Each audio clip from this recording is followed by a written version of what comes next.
वो समंदर है तो फिर रूह को शादाब करे, वो समंदर है तो फिर रूह को शादाब करे, तिश्नगी क्यों मुझे देता है शराबों की तरह। आप देख रहे हैं खास बात इंडिया, मैं हूं संजय सिन्हा। आप तमाम दर्शकों का इस न्यूज़ बुलेटिन में बहुत बहुत स्वागत।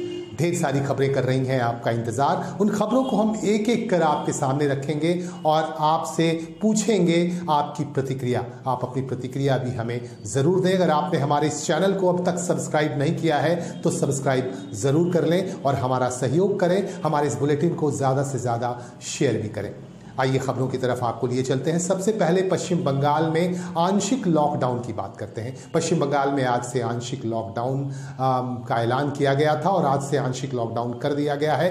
अब इस पर कितना अमल किया जा रहा है ये देखने वाली बात होगी। हम आपको दिखाते रहेंगे अपने बुलेटिन्स में कि कितना अमल किया जा रहा है, लोग नियम कानूनों को किस तरह से ताक पर रख रहे हैं और कितना मान रहे हैं। बहरहाल आज से आंशिक लॉकडाउन हुआ है और लोकल ट्रेनें 7 बजे के बाद नहीं चलेंगी।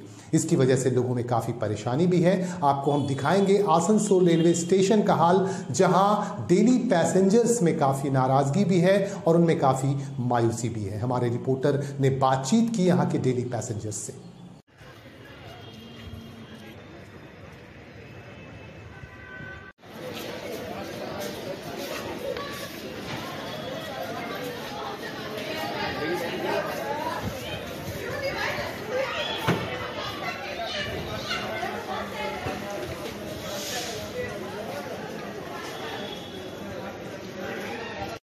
मुड़ी आवे हाँ मुड़ी देव झाल मुड़ी चाय चाय चाय चाय गरमा गरम चाय चाय चाय चाय। आपको तो क्या मतलब कैसे फिर क्या आना जाना क्या करते हैं आप? अभी तो कॉलेज भी बंद है। अच्छा, क्या नाम हुआ आपका? आसनसोल म्युनिसिपल कॉरपोरेशन का चुनाव 22 जनवरी को होना है। आज नामांकन की प्रक्रिया पूरी की गई और विभिन्न राजनीतिक दलों के लोग दल बल के साथ नामांकन स्थल पर पहुंचे और सभी ने पर्चे दाखिल किए। तमाम उम्मीदवारों ने पर्चे दाखिल किए। हम उन तमाम खबरों को आप तक पहुंचाएंगे। सबसे पहले हम आपको दिखा रहे हैं कि नामांकन स्थल पर तृणमूल कांग्रेस के कुछ हैवीवेट उम्मीदवार भी पहुंचे। यहाँ आसनसोल म्युनिसिपल कॉरपोरेशन के पूर्व चेयरमैन अमरनाथ चैटर्जी ने पर्चा दाखिल किया और इस मौके पर पश्चिम बंगाल सरकार के कानून मंत्री और पीडब्ल्यूडी विभाग के मंत्री मलय घटक भी पहुंचे। हम आपको कुछ खास तस्वीरें दिखा रहे हैं।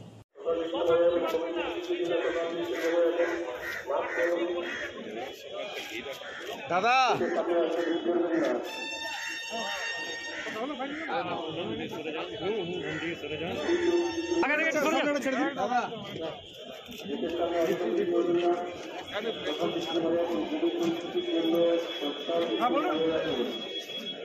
हेलो जल्दी पीछे जी। अरे कैंडिडेट में चलो, कैंडिडेट अभी तो क्यों कैंडिडेट दो अभी तो कैंडिडेट हलो कंप्लीट ठीक है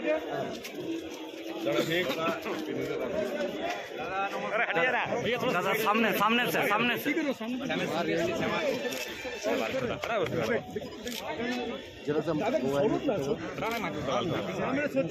लोगो लोगोटा दादा दादा हाँ ठीक है ठीक ठीक দাদা দাদা পিছনে আসুন দাদা। মোবাইল নিয়ে কি করছেন আপনি? করছেন জয়েন্ট সেক্রেটারি দিতে হবে। আমি বিকেলে ঢুকে যাবো, বলে দিচ্ছি আমি পরে ফোন দাদা একটা ভিক্টরি এই তো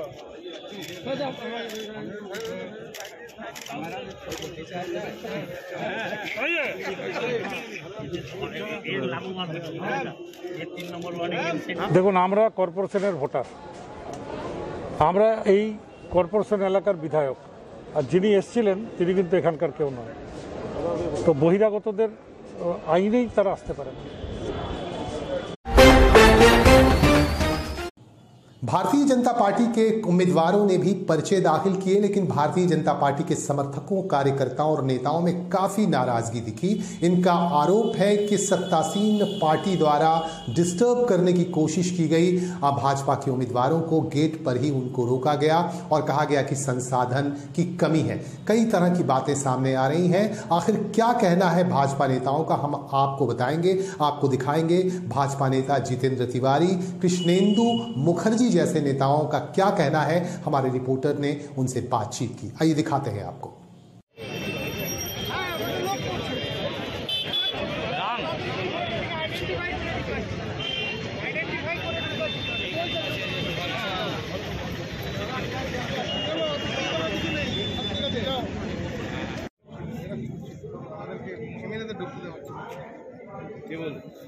এটা তো যারা শাসক দল তাদের দায় দায়িত্বের মধ্যে পড়ে। তারা এই ডেমোক্রেটিক সিস্টেমকে রাখবেন না তারা ভেঙে চুরমার করে দেবেন, সেটা তাদের ইচ্ছা শক্তির উপর নির্ভর করছে, তাদের মানসিকতার উপর নির্ভর করছে।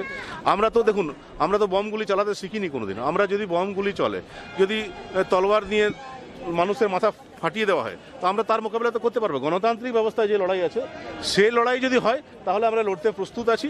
মানুষকে সঙ্গে নিয়ে, আসানসোলের মানুষকে সঙ্গে নিয়ে আমরা এই লড়াই লড়বো। কিন্তু গণতন্ত্রের বাইরে যদি কোনো সিস্টেম চলে তাহলে আমাদের কিছু করার নেই। এখন মূলত যে আসানসোলের সমস্যা হলো যে আসানসোলকে কলকাতা সবসময় বঞ্চিত করে। আসানসোলকে সবসময় স্টেপ মাদারলি বিহেভ করা হয়। এমন কোনো কিছু যদি আপনি আসানসোলে করলেন যেটা ক্যালকাটায় আছে, তাহলে ক্যালকাটার নেতাদের মুখ হারিয়ে হয়ে যায়। তারা ভাবে যে ক্যালকাটায় আসানসোল সবসময় আমাদের নিচে থাকুক, আমাদের আন্ডারে থাকুক, আর প্রতিবাদ করলেই বলবে চেয়ার ছেড়ে দিতে হবে। আর চেয়ারে যদি বসে থাকতে হয় তাহলে ক্যালকাটার দাসত্ব স্বীকার করতে হবে। ক্যালকাটার সঙ্গে নিজের তুলনা আপনার করা চলবে না। আপনি আসানসোল নিয়ে স্বপ্ন দেখবেন, সে স্বপ্ন চুরমার করে দেবে ওরা। তো এটাই মূল লড়াই আমাদের, যে আসানসোল জিতবে। ভারতীয় জনতা পার্টি, তৃণমূল কংগ্রেস, সিপিএম এর আলাদা জিনিস, কিন্তু এই নির্বাচনে আসানসোলকে জিততে হবে, আসানসোলের মানুষকে জিততে হবে। আসানসোলের যে আবেগ, সেটাকে কলকাতা আর কোনোভাবে দবাতে পারবে না। এই অঙ্গীকার করে আমরা নির্বাচনে নেমেছি। নির্বাচন কমিশন বলতে পারবে, হেলথ প্রোটোকল যারা বোঝেন তারা বলতে পারবেন। কিন্তু এটা ঠিক যে আগে তখন যিনি পুরমন্ত্রী ছিলেন মাননীয় ববি হাকিম, তার এটা জবাব দেওয়া উচিত। যখন আমাদের টেনিওর শেষ হয়েছিল তখন তো করোনা ছিল না, তখনই যদি ডিউ টাইমে নির্বাচনটা করা হতো তাহলে তো এই জটিলতা তৈরি হতো না। এই জটিলতা কার জন্য তৈরি হলো? তার জন্য কি উনি আসানসোলের মানুষের কাছে, চন্দননগরের মানুষের কাছে, হাওড়ার মানুষের কাছে বা অন্যান্য যেখানে মিউনিসিপ্যালিটি ডিউ আছে তাদের মানুষের কাছে ক্ষমা চাইবেন? तृणमूल कांग्रेस के उम्मीदवारों में काफी उत्साह दिखा। तृणमूल कांग्रेस के उम्मीदवारों ने आज पर्चे दाखिल किए। पर्चे दाखिल करने के दौरान उनके समर्थकों में काफी उत्साह दिखा, काफी जोश दिखा और सभी ने नारेबाजी की जमकर। आपको हम दिखा रहे हैं कुछ खास तस्वीरें, कुछ खास दृश्य।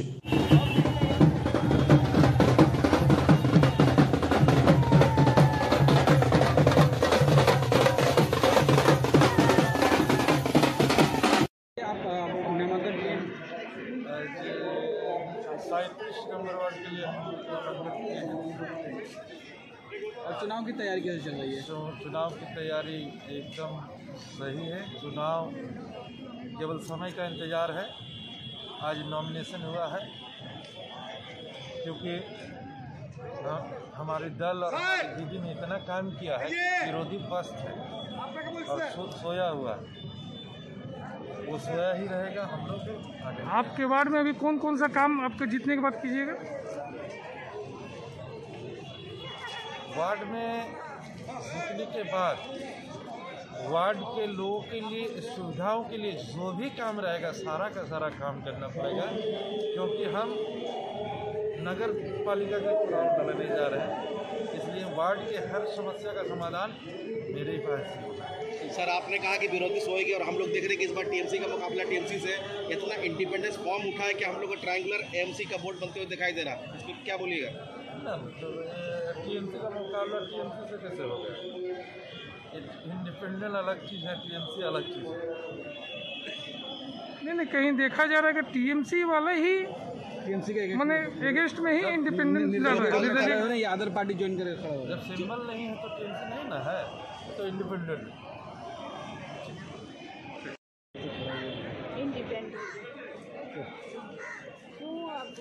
देखिए, हमको आवाम के काम दिया, हमने 5-6 साल नाराजगी कर रहे हैं। आवाम ने कहा कि मैडम आपको खड़ा होना है फिर से, क्योंकि वार्ड में डेवलपमेंट आप ही कर सकते हैं। क्योंकि ये बात आप पार्टी के जितने सीनियर लोग उनसे आप पूछ सकते हैं, उन्होंने क्यों टिकट नहीं दिया वही बता सकते हैं। पार्टी के पास आप लोग ये रखे थे कि हम लोग को टिकट क्यों नहीं दिया गया, उसके विषय में क्या बोलेंगे? ये पार्टी तो कुछ जवाब नहीं दिया, पार्टी ही बता सकते हैं, जो सीनियर नेता है, जो यहाँ के हमारे सीनियर है वही बोल सकते हैं कि क्यों हमें टिकट नहीं दिया। रीज़न क्या है, हमें रीज़न तो बताए, रीज़न तो कुछ उन लोगों ने बताया नहीं। इसीलिए आवाम कहते हैं, आवाम के काम करने के लिए मेरा एक ही नारा है कि हम आवाम का साथ जुड़े हैं और आगे भी हम आवाम का साथ जुड़े रहेंगे। आज भी हम यहाँ खड़े, हम अपने आवाम के भरोसा दिलाया कि मैडम आप इंडिपेंडेंस से खड़ा होइए, हम लोग आपका साथ। अच्छा, जीतने के बाद फिर क्या टीएमसी ज्वाइन करेंगे आप? जी कि हम टीएमसी ज्वाइन, तो टीएमसी में है रहेंगे। टीएमसी मेरा घर है, टीएमसी मेरा परिवार है, टीएमसी में है। हम अपने परिवार से अलग थोड़ी हुए, परिवार में है। जो सीट है आपको, जो टिकट निर्दल के लिए क्यों खड़ा हुए हैं? देखिए टीएमसी अपने ही कैंडिडेट को हराने के लिए तो आप खड़े हुए हैं? नहीं, हम अपना कैंडिडेट को हराने के लिए नहीं खड़ा हुए हैं। वार्ड नंबर, हमारे जो वार्ड के लोगों का जो डेवलपमेंट है, जो डेवलपमेंट को आगे बढ़ाने के लिए खड़ा हुए हैं।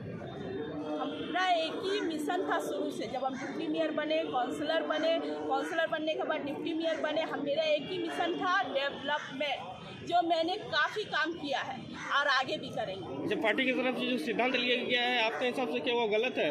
देखिए, इस बारे में हम कुछ नहीं बोलेंगे। पार्टी के जो सीनियर है, जो भी सिद्धांत उन्होंने लिया है, 25 तारीख को हम आवाम उनको बताएंगे। ठीक। যারা রাস্তা উপকারী যাচ্ছিল তারাও চলে এসছে, মানে সে আমাদের অতি উৎসাহে চলে এসছে। তো সেগুলো আমরা সকলকেই বলছি। আমি এই নিয়ে কবার আপনার সেকেন্ড টাইম কি মনে হচ্ছে? জিতবো, দিদি জিতবে, মমতা দি জিতবে। এই আত্মবিশ্বাস কিসের? আমরা হচ্ছে সৈনিক। দিদি আত্মবিশ্বাস কিসের থেকে আসছে? কাজে দিদির উন্নয়ন পরিকল্পনা কি? আরও বেশি যেটুকু কাজ বাকি আছে সেইটুকু মোটামুটি কাজ করে ফেলেছি। আমার বাড়ি মানুষের সঙ্গে 24 ঘন্টা থাকা হচ্ছে আমার প্রধান কাজ। দিদি যেটা বলেছে, সকাল থেকে রাত পর্যন্ত। প্রতিপক্ষকে কীভাবে দেখছেন? প্রতিপক্ষ দাঁড়াবে, কিন্তু আমি তো নিশ্চয়ই জিতবো। এটা গণতান্ত্রিক দেশ। দীপা চক্রবর্তী 55। एक बार फिर से भारतीय जनता पार्टी के उम्मीदवारों की तरफ हम आपको लिए चल रहे हैं। भारतीय जनता पार्टी के उम्मीदवारों में भी जोश दिख रहा है और उन्होंने जीत के दावे भी किए। मैं निरंजन सिंह, जामुड़िया वार्ड नंबर 4 से भारतीय जनता पार्टी का प्रत्याशी हूँ। क्या सोचकर इस बार आप खड़े हुए? पार्टी ने मुझ पर विश्वास जताया है वार्ड नंबर 4 से, और पार्टी को लगता है और वहाँ की जनता को भी लगता है कि मैं वहाँ लोकतंत्र की बहाली करने में सहयोग दे सकता हूँ। और वहाँ के कई मुद्दे हैं, मुख्य मुद्दे। जामुड़िया एक औद्योगिक क्षेत्र है, औद्योगिक क्षेत्र होते हुए भी तृणमूल के यहाँ विधायक रहे हैं, तृणमूल के यहाँ पूर्व चेयरमैन हैं, तृणमूल के यहाँ प्रशासक हैं, लेकिन फिर भी जामुड़िया के लोग बेरोजगार हैं। आखिर इसका जवाब कौन देगा? कई मुद्दे हैं जामुड़िया में, सड़क की, पीडब्ल्यूडी के मंत्री हैं, फिर भी सड़क आज टूटा हुआ पुल आज तक नहीं बना। और भी कई मुद्दे हैं जिनको लेकर के हम लोग चुनाव में आगामी यहाँ लड़ेंगे। फिर आज भारतीय जनता पार्टी की तरफ से वार्ड नंबर 40 की तरफ से आज मैंने नामांकन किया है। क्या लग रहा है? लगना क्या है, जिस तरह 5 साल लगातार लोगों की सेवा की, जनता की सेवा की, विकास का जो कार्य किया, लोगों का आशीर्वाद और साथ मेरे साथ है। क्या चुनाव ठीक ठाक से होगा? आपने देखा होगा कि किस तरह कोलकाता चुनाव में किस तरह धांधली हुआ है, हिंसा का मतलब चुनाव नहीं, वो एक प्रकार का टीएमसी का ही चुनाव था। इस तरह का धांधली हुआ है, लेकिन आसनसोल की जनता जागरूक हो चुकी है। अगर उस तरह का कोशिश किया गया यहाँ पर, तो आसनसोल की जनता तैयार है, उसका जवाब जरूर देगी। हमारा संगठन भी ग्राउंड स्तर से तैयार है और हमें लोकतंत्र पर विश्वास है, हमें जनता पर विश्वास है। आपने पिछले कार्यकाल में लोगों की सेवा की, कुछ कार्य अधूरे रह गए होंगे, क्या क्या कार्य अधूरे रह गए हैं जिनको करने की कोशिश करेंगे? जी, पिछले टीएमसी की बोर्ड थी, जिसके कारण जो कमिटमेंट हुआ था कि 5 साल में 200 घर दिया जाएगा, तो वो पूरा नहीं हुआ। 50 से 60 लगभग 50 घर बने और 50 पेंडिंग में है। और दूसरा, पेंशन की बात कही गई कि होंगे, पेंशन भी लगभग 50 सेंशन हुए हैं, 50 अभी भी बाकी। तो मैं चाहूँगी कि सबसे पहले जो पेंडिंग काम है उसे मैं करूँ। लगभग कोशिश मैंने की, आशा आकांक्षा, फिर भी विपक्ष में रहने के बावजूद भी मैंने लड़ाई लड़के कोशिश की अधिक से अधिक कामों करने की, और हुआ भी है। लेकिन कुछ काम ऐसा बाकी है, मैं उस पर जरूर करूँगी।